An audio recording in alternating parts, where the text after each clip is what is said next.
कहते हैं कि अगर नियत अच्छी हो तो भगवान किसी न किसी रूप में मदद करते हैं। ऐसा ही हुआ था गरीब चंदा के साथ। चंदा की सास शांति ने उसे घर से निकाल दिया था। फिर गरीब चंदा को मिला एक जादुई चूल्हा, जिसकी मदद से चंदा ने न सिर्फ अपनी बल्कि अपने ससुराल की गरीबी भी दूर कर दी। चंदा की नई नई शादी हुई थी।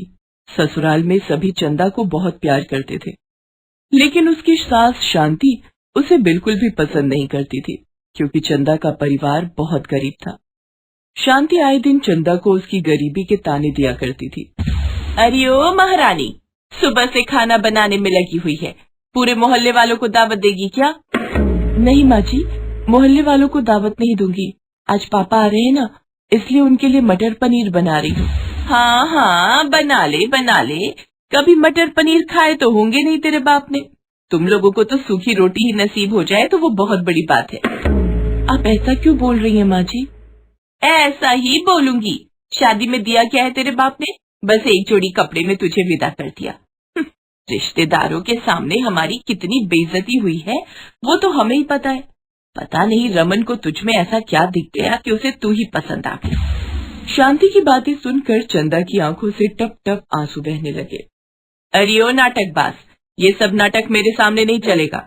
चल चुपचाप घर के काम निपटा। आंगन में मैले कपड़े पड़े हैं, पहले उन्हें साफ कर और फिर पूरे घर की सफाई कर। बड़ी आई मटर पनीर बनाने। दरअसल चंदा के पति रमन ने चंदा को एक बार गांव के शिव मंदिर में पूजा करते हुए देख लिया था। उसी दिन चंदा उसे पसंद आ गई थी। फिर तो रमन रोज चंदा को देखने के बहाने मंदिर जाया करता, और एक दिन वो चंदा का हाथ मांगने उसके पीछे पीछे उसके घर तक पहुंच गया। वहां जाकर उसने चंदा के माता पिता को सारी बात बताई। तब चंदा के पिता सुरेश ने रमन से कहा, देखो रमन बेटा, हम बहुत गरीब लोग हैं। तुम तो हमारी हालत देख ही रहे हो। हम चंदा की शादी में कुछ खर्चा नहीं कर पाएंगे। अब आप चिंता मत कीजिए। जिस मंदिर में चंदा रोज पूजा करने के लिए जाती है, उसी मंदिर में हम शादी कर लेंगे। आपके पैसे भी खर्च नहीं होंगे, और भगवान की कृपा से मैं भी एक फैक्ट्री में काम करता हूँ और ठीक ठाक पैसे कमा लेता हूँ। मैं चंदा को बहुत खुश रखूंगा। चंदा के माता पिता तो शादी के लिए खुशी खुशी राजी हो जाते हैं, लेकिन शांति को मनाने में रमन को काफी मेहनत करनी पड़ती है, और आखिरकार बेटे की जिद के आगे शांति को झुकना ही पड़ता है। किसी तरह से चंदा और रमन की शादी तो हो जाती है, लेकिन शांति चंदा को फूटी आंख भी पसंद नहीं करती थी। एक दिन रमन जब फैक्ट्री से लौटकर घर आया, माँ, मेरी फैक्ट्री अब शहर में शिफ्ट हो रही है। अब मुझे काम करने के लिए शहर जाना होगा, इसलिए मुझे वहीं एक कमरा लेकर रहना होगा। शांति मनी मन सोचती है कि ये तो बहुत अच्छा मौका है। रमन के जाते ही चंदा नाम की मुसीबत से छुटकारा पालूंगी। हाँ बेटा, तू जरूर जा, हमारी चिंता मत करना, तू अपने काम पर ध्यान दे। लेकिन रमन की बातें सुनकर चंदा बहुत उदास हो गई थी। रात में जब सब खाना खाकर सोने लगते हैं, तब रमन ने चंदा से कहा, चंदा, शहर में जब सब कुछ सेट हो जाएगा ना, तब मैं तुम्हें यहाँ से ले जाऊंगा। तब तक तुम अपना ख्याल रखना, ठीक है? आप चिंता मत कीजिए, मैं अपना और माँ जी का बहुत ख्याल रखूंगी। दूसरे ही दिन रमन शहर चला जाता है और वहीं किराए पर एक कमरा लेकर रहने लगता है। इधर रमन के शहर जाते ही चंदा के ऊपर शांति के जुल्म बढ़ते चले गए। वो चंदा से सारा दिन खूब काम करवाती और उसे खाने के लिए भी नहीं देती। एक दिन घर का सारा काम करके चंदा खाना खा रही थी, तभी वहाँ शांति आ जाती है। कल मुही, सारा दिन बस खाती रहती है। इतना कहकर शांति चंदा के हाथ से रोटी छीनकर जमीन पर फेंक देती है। क्या आपने क्या किया माँ जी? मैं तुझे अब इस घर में 1 मिनट भी बर्दाश्त नहीं कर सकती। जा, चली जा मेरे घर से, गरीब भिखारन कहीं की। और शांति चंदा को घर से निकाल देती है। चंदा बहुत रोई, गिड़गिड़ाई। अब मैं कहाँ जाऊंगी माँ जी, मुझे घर से मत निकालिए। कहीं भी जा, लेकिन यहाँ से चली जा। शांति घर का दरवाजा बंद कर लेती है। अगर माता पिता के घर गई तो उन्हें सब कुछ पता चल जाएगा और वो बहुत परेशान होंगे। कई दिनों से भूखी प्यासी चंदा इधर उधर भटकने लगी। खाना नहीं खाने के कारण वो काफी कमजोर हो गई थी, जिसके कारण उसे पहचानना भी मुश्किल हो रहा था। एक दिन वो भटकती हुई उसी शिव मंदिर के पास पहुंची जहां वो पूजा करने जाती थी। वो भगवान शिव के सामने हाथ जोड़कर बोली, हे भोलेनाथ, आपने मेरे साथ कैसा अन्याय किया है, मुझे किस गलती की सजा दी है। चंदा भगवान भोलेनाथ के सामने खड़ी होकर बहुत रो रही थी। थोड़ी देर के बाद वो वहां से जाने लगी, लेकिन जैसे वो वापस जाने के लिए मंदिर की सीढ़ियों से नीचे उतरने लगी, तभी उसने देखा कि सीढ़ी पर एक साधु बाबा बैठे हुए थे और उनके पैरों से बहुत खून निकल रहा था। साधु बाबा दर्द से कराह रहे थे। अरे बाबा, ये आपको क्या हुआ? बेटी, एक पत्थर से टकरा जाने के कारण मेरे पैर में चोट लग गई है। बाबा आप यहीं रुकिए, मैं आपकी मदद करती हूँ। चंदा जल्दी से मंदिर से थोड़ा पानी लेकर आई और उसने पानी से साधु बाबा के पैर को धोकर साफ किया। फिर चंदा ने अपनी साड़ी से एक टुकड़ा फाड़कर साधु बाबा के पैरों में बांध दिया, जिससे साधु बाबा के पैरों से खून निकलना बंद हो गया। बाबा, मैं आपकी इतनी ही मदद कर सकती थी। मेरे पास अगर कुछ खाने के लिए होता तो मैं आपको भरपेट भोजन भी कराती। आखिर तुम्हारे साथ ऐसा क्या हुआ है बेटी? तुम्हारे घर वाले कहाँ हैं? चंदा ने साधु बाबा को अपनी सारी आपबीती बताई। तुम चिंता मत करो बेटी, तुम्हारी सारी परेशानियां अब दूर होने वाली हैं। तुमने एक बूढ़े साधु की मदद की है, तुम्हें इसका फल जरूर मिलेगा। साधु बाबा ने अपनी झोली में से एक छोटा सा मिट्टी का चूल्हा निकाला और चंदा को दे दिया। इस चूल्हे को संभाल कर रख लो बेटी, तुम्हें जो भी चाहिए इस चूल्हे से मांग लेना। इतना कहकर साधु बाबा वहां से गायब हो गए। साधु बाबा को अचानक अपने सामने से गायब होता देखकर चंदा बहुत हैरान रह गई। फिर उसने उस छोटे से चूल्हे को देखा और सोचने लगी, ये चूल्हा तो इतना छोटा है कि इस पर एक पतीली भी नहीं चढ़ेगी, लेकिन साधु बाबा ने कहा है कि मैं इस चूल्हे से जो कुछ भी मांगूंगी मुझे मिल जाएगा। क्यों न मैं इस चूल्हे से खाना मांग लूं। और चंदा ने चूल्हे से खाना मांगा। ए चूल्हे, मुझे खाना चाहिए। चंदा के इतना कहते ही उस चूल्हे में से ढेर सारा बना बनाया खाना निकलकर बाहर आ गया। इतना सारा खाना, ये तो बहुत ज्यादा है, ये खाना गरीबों में बांट देती हूँ। चंदा ने जादुई चूल्हे के दिए हुए खाने को मंदिर के पास बैठे भिखारियों को खिला दिया और खुद भी भरपेट खाना खाया। उसके बाद वो उस छोटे से चूल्हे को अपने साथ लेकर चलने लगी। चलते चलते वो बहुत थक गई थी। हे भगवान, कब तक चलती रहूंगी? मुझे बहुत नींद भी आ रही है। क्या ये चूल्हा मुझे घर भी दे सकता है? चंदा का इतना कहना ही था कि उस चूल्हे में से एक छोटा सा घर निकलकर बाहर आया और देखते ही देखते वो छोटा सा घर बहुत बड़े घर में बदल गया। अरे, ये तो जादुई चूल्हा है। वो साधु बाबा कोई साधारण व्यक्ति नहीं थे, वो जरूर कोई पहुंचे हुए महात्मा होंगे। चंदा उस घर के अंदर चली गई और आराम करने लगी। चंदा के पास अब किसी चीज की कमी नहीं थी। वो उस जादुई चूल्हे से जो कुछ मांगती उसे फौरन मिल जाता। इधर शहर में चंदा के पति रमन की नौकरी चली गई और वो गांव वापस आ गया था। रमन और शांति के बचे हुए पैसे भी खत्म हो गए थे। दोनों दाने दाने को मोहताज हो रहे थे। एक दिन चंदा जादुई चूल्हे की मदद से मंदिर के बाहर गरीबों को खाना खिला रही थी। वो जादुई चूल्हे से जितना खाना मांगती और जो भी पकवान मांगती उसे सब कुछ मिल जाता। ए जादुई चूल्हे, मुझे हलवा पूरी और मिठाइयाँ चाहिए। चंदा के इतना कहते ही जादुई चूल्हे के अंदर से बड़े बड़े पतीलों में भरकर हलवा पूरी और मिठाइयाँ आ गई। इस जादुई चूल्हे का खाना तो कभी खत्म ही नहीं होता है। इस जादुई चूल्हे की मदद से रोज न जाने कितने गरीबों का पेट भर रहा है।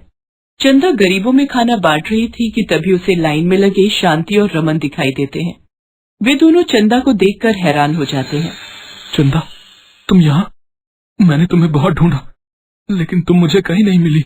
चंदा ने रमन को सारी बात बताई कि कैसे शांति ने उसे घर से निकाल दिया था। मुझे माफ कर दे बहू, मुझसे बहुत बड़ी भूल हो गई। लेकिन तू यहाँ इस आलीशान घर में कैसे? माँ जी, मैं सब कुछ बताऊंगी, पहले आप दोनों भरपेट खाना खा लीजिए। चंदा ने जादुई चूल्हे की मदद से शांति और रमन को भरपेट खाना खिलाया। वो जादुई चूल्हे से जो भी पकवान मांगती, चूल्हा उसे सब कुछ दे देता। ये सब देखकर शांति और रमन के आश्चर्य का ठिकाना न रहा। फिर चंदा ने उन्हें बताया कि कैसे उसने साधु बाबा की मदद की और बदले में साधु बाबा ने उसे जादुई चूल्हा दिया, जिसकी मदद से वो रोज भूखों को खाना खिलाती है। चंदा, क्यों न हम इस जादुई चूल्हे की मदद से अपना एक ढाबा खोल लें? हमारी बहुत अच्छी कमाई भी हो जाएगी। आपने सही कहा, हम ऐसा ही करेंगे। चंदा और रमन ने अपना एक ढाबा खोला वो दोनों जादुई चूल्हे से तरह तरह के पकवान मांगते और जादुई चूल्हा उन्हें वो सब दे देता। जादुई चूल्हे का दिया हुआ खाना खाकर लोग उन्हें दुगने पैसे देकर जाने लगे। अब चंदा और रमन माला माल हो गए थे, लेकिन वो दोनों जादुई चूल्हे की मदद से अब भी रोज गरीबों को मुफ्त में खाना खिलाते थे। श्यामलाल एक गरीब किसान था। उसका आम का एक छोटा सा बगीचा था। सुनिए, घर में खाने के लिए अनाज नहीं है। इस बार भी फसल अच्छी नहीं हुई तो हमारा गुजारा कैसे चलेगा? तुम फिक्र मत करो, मैं इस बार सभी पेड़ों की खूब सेवा करूंगा। देखना इस बार अच्छे फल होंगे। श्यामलाल शहर जाकर खाद लाता है। सभी पेड़ों में खाद और पानी डालकर उनकी खूब देखभाल करता है। थोड़े दिनों में आम के पेड़ों में मंजर लग गए और कुछ दिनों के बाद उनमें फल भी लग गए। श्यामलाल ने कुछ फल अपने गांव में बेचे। अरे श्यामलाल भैया, कैसे आम दिए हैं तुमने? बिल्कुल भी मीठे नहीं हैं। ये लो, अपने आम वापस ले लो। हे भगवान, इस बार भी फसल कम हुई और आम मीठे भी नहीं हुए। अब इन्हें कौन खरीदेगा? सुनिए, गांव में इन आमों को कोई नहीं खरीदेगा। क्यों ना हम इन आमों को शहर में बेच दें? श्यामलाल ने अपने आमों को एक बैलगाड़ी पर रखकर शहर ले जाकर बेच दिया। आम कम होने के कारण उसे पैसे भी कम मिले थे। आम बेचकर वो गांव की ओर जाने लगा। रास्ते में बहुत थक गया हूँ, थोड़ा आराम कर लेता हूँ। वो एक आम के पेड़ के नीचे जाता है। इस पेड़ की छांव में थोड़ी देर सो जाता हूँ। अरे ये क्या, इसकी तो एक टहनी टूटी हुई है। श्यामलाल एक लकड़ी का सहारा लगाकर उस पेड़ की टहनी को अपने गमछे से थोड़ा सा कपड़ा फाड़कर उससे बांध देता है और उस पेड़ के नीचे लेटकर आराम करने लगता है और उसकी आंख लग जाती है। थोड़ी देर के बाद श्यामलाल सोकर उठता है। अरे रात हो गई, अब घर कैसे जाऊंगा? तभी श्यामलाल की नजर जमीन पर जाती है। जब वो सो रहा था तब उस पेड़ से कुछ पके हुए आम टूटकर नीचे गिर जाते हैं। इन्हें घर ले चलता हूँ। श्यामलाल उन आमों को अपनी बैलगाड़ी में रखकर गांव ले आता है। गांव पहुंचने पर अरे श्यामलाल, तुम तो आम बेचने शहर गए थे ना?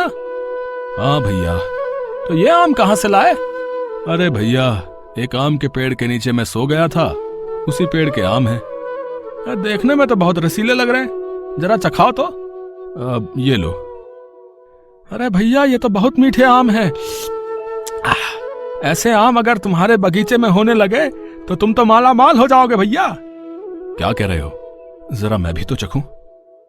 श्यामलाल और उषा उस आम को खाते हैं। ऐसे रसीले आम उन्होंने पहले कभी नहीं खाए थे। ये आम अगर हमारे बगीचे में हो गए तो हम खूब पैसे वाले हो जाएंगे। श्यामलाल उस आम के बीजों को अपने बगीचे में लगा देता है और रोज उनकी देखभाल करता।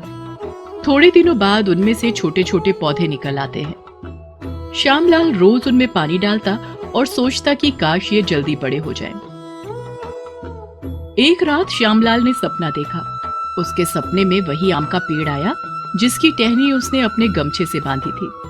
वो पेड़ कहने लगा, ये जादुई आम के पेड़ हैं। अगर तुम चाहते हो कि ये आम के पेड़ जल्दी बड़े हो जाएं, तो तुम्हें इन्हें लोगों की नजरों से बचाना होगा। इन पौधों पर किसी की नजर नहीं पड़नी चाहिए। अगले दिन श्यामलाल ने कुछ मजदूर बुलाकर अपने बगीचे की बाउंड्री की दीवारें और ऊंची करवा दी।